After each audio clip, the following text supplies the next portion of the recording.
It was the winter of 1958, a time often remembered for poodle skirts and sock hops, a picture of innocence. But across the frozen plains of Nebraska and Wyoming, a different kind of story was unfolding. A story that would tear that picture to shreds. It was a story of rage, of rebellion, and of blood. At the center of it all was a young man, just 19 years old. His name was Charles Starkweather. He didn't look like a monster from a storybook. He was short, bow-legged, and wore thick glasses. But in the span of 10 terrifying days, he and his young girlfriend would carve a path of destruction that left 11 people dead and a nation grasping for answers. The question on everyone's lips was simple, yet profound. Why? The Starkweather case wasn't just another crime story. No, this was something else entirely. It felt personal, as if it had crept out from the shadows of Main Street, USA. The victims weren't distant figures. They were neighbors, friends, familiar faces. A gas station attendant, a prominent local family, a traveling salesman, a young couple. Their lives were extinguished with a cold, almost casual brutality that seemed to defy explanation. The randomness of it all was perhaps the most chilling part. It shattered the comforting illusion that such things only happened elsewhere, to other people. Suddenly, the darkness wasn't just on the movie screen. It was next door. The tale of Charles Starkweather and Carol Ann Fugit became a national obsession. Newspapers flew off the stands, their headlines screaming of the mad dog killers. Radio reports crackled with the latest updates on the manhunt, the largest in Nebraska's history. It was a story that had everything: a young, troubled anti-hero, a teenage girl who was either a helpless captive or a willing accomplice, and a series of crimes so senseless they seemed to mock the very idea of a safe and orderly world. It was a story that forced America to look at a darkness it didn't want to see, a darkness festering within its own heartland. And so, we look back. Back to that cold January, to the windswept streets of Lincoln, Nebraska. We traced the steps of a boy who felt like a nobody and decided to become a somebody, no matter the cost. It's a journey into a chilling chapter of American history, one that begins not with a gunshot, but with the quiet frustrations and simmering anger of a young man who saw the world as his enemy. The spree itself was a brief, violent explosion, but the fuse had been burning for a very, very long time. And understanding that is where our story must begin. Charles Raymond Starkweather was born in Lincoln, Nebraska in 1938. He came into a world that wasn't particularly kind to him. He was a small child plagued by a speech impediment and a slight deformity in his legs that gave him a bow-legged walk. In the unforgiving world of the schoolyard, these were weaknesses to be exploited. He was an easy target for bullies, a constant source of cruel jokes and taunts. The other children called him names, mocked the way he talked, the way he walked. This daily torment planted a seed of resentment deep inside him, a seed that would grow and twist into something truly malevolent over the years. He learned early on that the world was not a friendly place. His refuge, his escape from the harsh reality of his life was in fantasy. He found a hero, an idol, in the actor James Dean. He saw in Dean's rebellious characters, like Jim Stark in Rebel Without a Cause, a reflection of his own feelings of alienation and defiance. Charlie began to mimic his hero. He slicked back his red hair, wore the tight jeans and the leather jacket. He adopted the same sullen posture, the same brooding stare. He wasn't just playing a part, he was trying to become someone else, someone strong and feared, someone who wouldn't be pushed around anymore. The line between Charles Starkweather and the character he was trying to be began to blur. As a teenager, Charlie dropped out of high school. The classroom had been just another stage for his humiliation. He found work as a garbage collector, a job that only reinforced his feelings of being an outcast, of being looked down upon by the rest of society. He would drive his truck through the nice neighborhoods, peering into the lives of the wealthy families, a world he felt he could never be a part of. The resentment simmered, boiling just beneath the surface. He began to believe that the only way to get respect, the only way to make his mark on the world, was not through hard work or kindness, but through violence. It was the only language, he thought, that everyone would understand. His personality hardened into a dangerous mix of insecurity and arrogance. He developed a nihilistic worldview, a belief that nothing really mattered, that life was cheap. He started carrying a gun, feeling the cold, hard weight of it as a source of power. It was a power he had never known before. He told people that dead people are all on the same level, a chillingly simple philosophy that would guide his actions. The boy who was once the victim of bullies was now crafting himself into the ultimate bully, a predator who saw the entire world as his potential prey. The stage was set for a tragedy of unimaginable proportions. In the fall of 1956, Charles Starkweather's path crossed with that of Carol Ann Fugate. She was just 13 years old, a quiet, unassuming girl. Charlie was 18. He was a friend of her sister's boyfriend, and one day he showed up at the Fugate family home in Lincoln. To Carol, who perhaps saw him through the naive eyes of a young teenager, Charlie must have seemed exciting, different. He was older, he had a car, and he had that rebellious James Dean swagger. He represented a world far removed from her ordinary working-class life. She was, by all accounts, smitten with him. Their relationship quickly blossomed, much to the disapproval of Carol's parents, Velda and Marion Bartlett. They saw Charlie for what he was, a troubled, aimless young man with a bad reputation and no future. They didn't want their daughter involved with him. They forbade her from seeing him, hoping to protect her from his influence.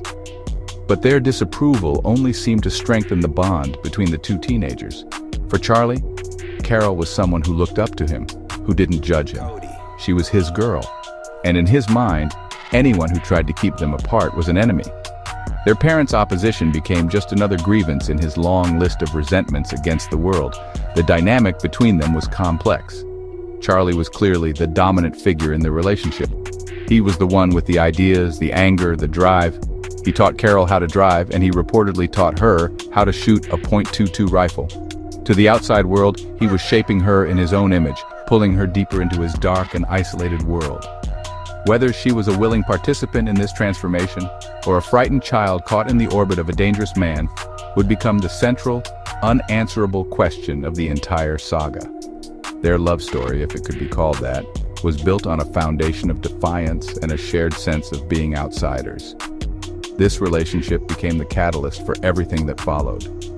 Charlie's simmering rage now had a focal point.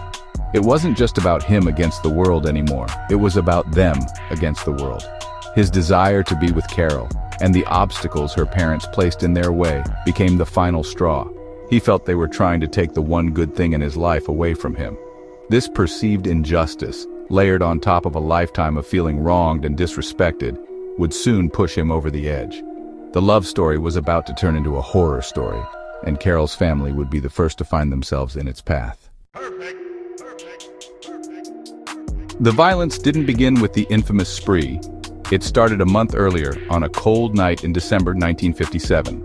A young gas station attendant named Robert Colvert was working the late shift. Charlie Starkweather drove in, not for gas, but for money. He wanted to buy a Christmas present for Carol, and he was broke. He pulled a shotgun on Colvert and demanded cash. The young attendant handed over the $100 in the register, but for Charlie, the robbery wasn't enough. He forced Colvert into his car and drove him out to a deserted country road. There, in the darkness, a struggle ensued, and Charlie shot and killed him. This first murder was a significant turning point. It was a line crossed, a threshold breached from which there was no return. Charlie had gone from being a troubled youth with a chip on his shoulder to a killer, yet, remarkably, he wasn't caught. The police had few leads, and life in Lincoln went on as usual. Charlie went back to his life, back to his job collecting garbage, back to seeing Carol.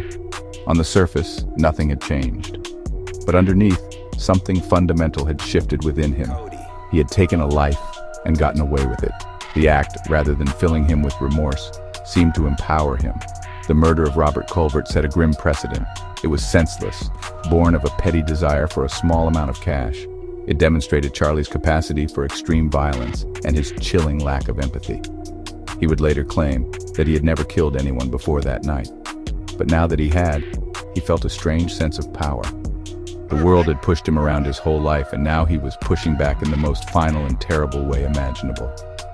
This act of violence was a rehearsal, a grim foreshadowing of the much larger and more public explosion of rage that was to come. For a month, an uneasy quiet settled over Lincoln. Charlie kept the secret of what he had done locked away. He continued his relationship with Carol, all while her parents grew more and more concerned about his influence. They had no idea that the young man they so disliked was not just a rebellious punk, but a cold-blooded murderer. The fuse that had been lit with the Culvert killing was still burning, getting shorter and shorter with each passing day. The final confrontation, the one that would ignite the full-blown rampage, was now just a matter of time. On the afternoon of January 21st, 1958, the simmering conflict between Charles Starkweather and Carol Fugate's family finally boiled over. Charlie went to the Fugate home, armed with a rifle. An argument erupted with Carol's mother Velda and her stepfather, Marion Bartlett. The exact sequence of events remains murky, clouded by the conflicting accounts that would emerge later. But the outcome was brutally clear. Charlie shot and killed Marion Bartlett. He then turned on Velda, bludgeoning and stabbing her to death. The final victim in the house was the smallest and most innocent, Carol's 2-year-old half-sister, Betty Jean. She was found dead in her crib. For the next 6 days, an almost unbelievable scene played out in that small house on Prescott Avenue. With the bodies of her family hidden away, Carol and Charlie lived there. To the outside world, everything seemed normal. Carol's grandmother and other visitors came to the door, concerned that they hadn't heard from the family. Carol would meet them at the door, calm and collected, telling them that everyone had the flu and couldn't be disturbed. She placed a handwritten sign on the door that read, "Stay away. Everybody is sick with the flu."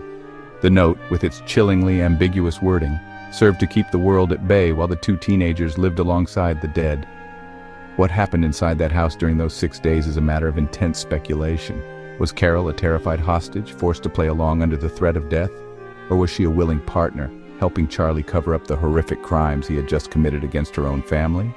This question would become the crux of her defense and the subject of public debate for decades to come. Charlie would later claim she was a participant, as eager for the kill as he was.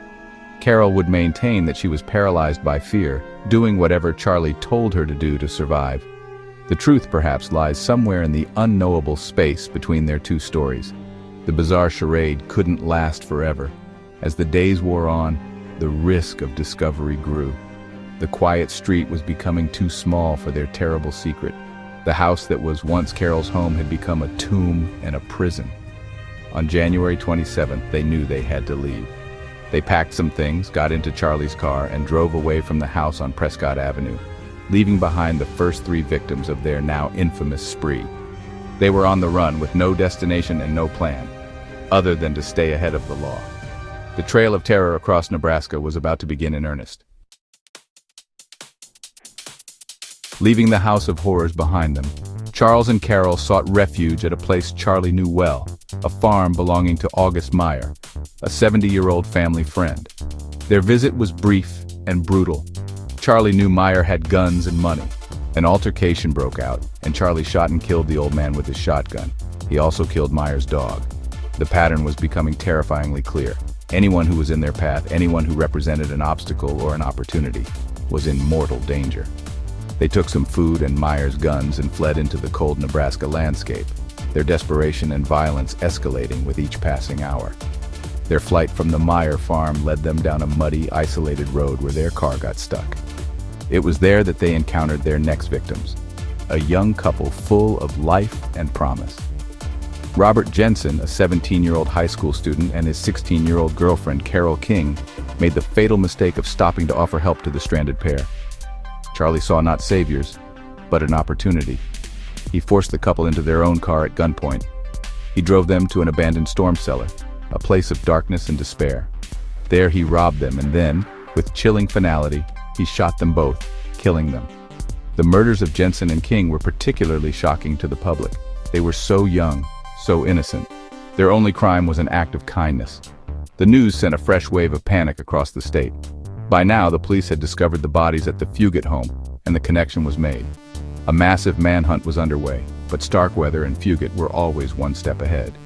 They drove back to Lincoln, abandoning the Jensen car and brazenly seeking shelter in the city they had just terrorized. They found their way to the upscale home of a wealthy industrialist, C. Lauer Ward. The scene at the Ward residence was one of unspeakable tragedy. They broke into the empty house and waited. When Mrs. Clara Ward and her maid, Lillian Fenkel, returned, they were taken hostage. Charlie tied them up. Later that day, Mr. Ward returned home from work and was met with a shotgun blast as he walked through the door. Charlie then killed both Mrs. Ward and Lillian Fenkel. They had now killed 10 people in just over a week. They stayed in the opulent home overnight, eating their food, sleeping in their beds, before packing the family's expensive 1956 Packard and preparing to flee the state. The Nebraska killing spree was over, but the road ahead still had one more victim waiting. With the entire state of Nebraska on high alert and their faces plastered across every newspaper, Charles Starkweather and Carol Ann Fugate knew they had to run. They loaded up the stolen black Packard, a symbol of the wealthy life they had so violently intruded upon, and headed west, aiming for the state line. Their destination was Wyoming. They were fugitives, driving a conspicuous car, their time as free people rapidly running out. The manhunt, which had grown to include the National Guard, was closing in. Every police officer in the region was looking for a 19-year-old with red hair and a 14-year-old girl in a stolen luxury car. Their journey brought them to the outskirts of Douglas, Wyoming. They needed to switch cars again to throw the police off their trail. They spotted a traveling shoe salesman from Montana named Merle Collison, who was sleeping in his Buick parked on the side of the road. Charlie pulled up alongside him. What happened next was a flurry of panicked violence. Charlie fired multiple shots into Collison's car, killing him instantly. It was the 11th and final murder. But this time, things went wrong for Charlie. The act was not clean and quiet. It was messy, and it drew attention. A passing geologist saw the commotion and, sensing trouble, stopped a highway patrol officer, Deputy Sheriff William Romer. As Romer approached the scene, Charlie jumped back into the Packard and sped off. A high-speed chase began, reaching speeds of over 100 miles per hour on the Wyoming highway. Charlie, desperate to escape, fired at the pursuing police car. But in a stroke of luck for the law, one of the officer's return shots shattered the Packard's rear window. A shard of flying glass struck Charlie in the ear, causing him to bleed. Panicked and thinking he was seriously injured, he suddenly pulled the car over and surrendered. As police surrounded the car, Carol Ann Fugate ran towards them. Her first words were a desperate plea. "It's Starkweather! He's going to kill me! He's crazy!" She immediately tried to cast herself as a victim, a terrified hostage who had been forced along on this bloody journey. Charlie, on the other hand, was initially defiant, but the fight had gone out of him. The 10-day rampage, which had begun in a small house in Lincoln and stretched across 2 states, was finally over. The Mad Dog killers were in custody. The chase was finished, but the questions and the legal battle to come were just beginning. With Charles Starkweather and Carol Ann Fugate in custody, the nation turned its attention from the frantic manhunt to the solemn proceedings of the courtroom. The legal battle would be just as sensational as the crimes themselves. Starkweather was extradited back to Nebraska to stand trial for the murder of Robert Jensen, one of the teenagers killed near the abandoned storm cellar. His defense team attempted an insanity plea, arguing that he was not mentally competent to understand his actions. Charlie, however, seemed to sabotage this strategy. He was arrogant and unrepentant on the stand, embracing his notoriety. He wanted to be seen not as insane, but as a dangerous outlaw. The trial was a spectacle. Starkweather changed his story multiple times, at first claiming Carol was a hostage, but later insisting she was a willing and enthusiastic participant in the murders. He seemed to enjoy the attention, the feeling of power that came with having the world watch his every move. The jury didn't buy the insanity defense. They saw a cold, calculating killer. In May 1958, they found him guilty of first-degree murder. The judge handed down the only sentence possible for a crime of such magnitude: death. Charles Starkweather was sentenced to die in the electric chair at the Nebraska State Penitentiary. Carol Ann Fugate's trial followed, and it was fraught with even more complexity and public debate. At just 14, her youth made her a sympathetic figure to some, while her alleged actions made her a monster to others. The central question was her level of involvement. Was she, as the prosecution argued, a cold-hearted accomplice who helped plan and cover up the crimes? Or was she, as her defense claimed, a terrified child, held captive by a psychopath, her actions dictated by a primal fear for her own life? The prosecution pointed to the moments she could have escaped, the time she lied to visitors at her family's home as proof of her guilt. The jury was faced with an impossible task: to look into the mind of a 14-year-old girl and determine her true role in the massacre. Starkweather, who had initially tried to protect her, testified against her, painting her as a bloodthirsty partner. His testimony was damning. In the end, the jury found Carol Ann Fugate guilty of first-degree murder. Because of her age, she was spared the death penalty. Instead, she was sentenced to life in prison. 2 trials, 2 guilty verdicts, but 2 very different fates for the teenage lovers whose bloody rampage had horrified the nation. Charlie would face death, while Carol would face a lifetime behind bars. On June 25, 1959, just over a year after his trial, Charles Starkweather walked his final steps to the electric chair. He was 20 years old. He offered no final words of apology or remorse. His execution brought an end to his life, but it did not end the story. The tale of Starkweather and Fugate had burned itself into the American psyche. It became more than just a true crime event. It morphed into a dark, enduring myth. The case raised uncomfortable questions about the nature of evil, the alienation of youth, and the hidden darkness that could lie beneath the placid surface of post-war American society. The story's impact on popular culture was immediate and profound. It inspired a wave of books, songs, and films. Bruce Springsteen's haunting ballad Nebraska was directly based on the story, told from Starkweather's perspective. The 1973 film Badlands, directed by Terrence Malick, and the 1994 film Natural Born Killers both drew heavy inspiration from the senseless, media-saturated violence of the spree. Starkweather became a cultural archetype, the disaffected, violent youth rebelling against a world he doesn't understand. His image, that of the James Dean wannabe with a gun, became a shorthand for a certain kind of American nihilism. The case also had a lasting effect on law enforcement and the media. The massive multi-agency manhunt served as a lesson in interstate police cooperation. The intense media coverage, which at times bordered on hysteria, set a new standard for how crime stories were reported, turning killers into celebrities and blurring the line between news and entertainment. For the public, the story left a permanent scar. It shattered the illusion of small-town safety and introduced the concept of the random, motiveless killing spree into the national consciousness.